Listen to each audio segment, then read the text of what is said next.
All right, so I thought everything was going great with this project. I was cruising right along with this drawer right here, but I've got to hit the fail button, and here is why.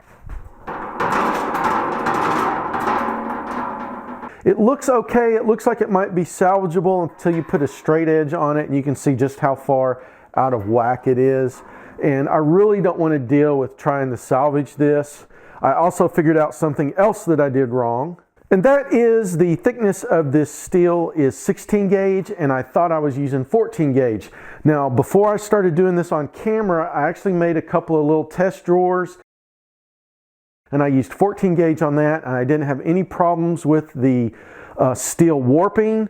So I think I'm going to have to just go back and make another drawer out of 14 gauge, and we'll see how much better that works. So now I just got to figure out what to do with this test pan. I really hate to throw it away, so maybe I could just use it as a litter box for my cat. All right, so it's the next day, and I've been working off camera, and I've come up with a much better drawer than the last one. As you can see here, I did this a little bit different. Instead of welding the entire seam across here, I just stitch welded in between each of the tabs, and that seems to have done the trick, and that has kept the heat down that's going into the metal so that it doesn't warp. And if I put a straight edge on it, you can see there's just a slight little bit of wobble to this, but I think that has more to do with the piece of sheet metal that I used to make this drawer already had a warp in it, because I've never gotten a piece of sheet metal that was completely flat. And then if I put the straight edge on the drawer front, you can see if I squeeze, if you look right here, you can see there's just a little bit of a bend to this drawer front, but that is a whole lot better than the last drawer. So this is good news. I think it's going to work great for my toolbox. Now all I need to do is make 5 more of them. 1, 2, 3, 4, 5. Yay!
All right, so I've got the frame made. I've got the drawer slides mounted to that frame. I also have the drawers made with the slides mounted on the drawers. I do need to put some pulls on the drawers, but before I do that, I want to clean up the fronts of the drawers because some of that heat bled through when I was MIG welding, and I would like to make that look nice and clean because that's the part that's going to be facing out that I'm going to look at every day. And it feels like I'm almost done with this project, but there's still a whole bunch of work I need to do to it. I need to put a top and a back on it. I need to slap a coat of paint on it. I also need to put some wheels on it because when I started this project, I was afraid that it was going to weigh about 300 pounds. Luckily, right now, it's only about 298.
So I'm really happy with the way this turned out. The drawers all open and close smooth on those drawer slides.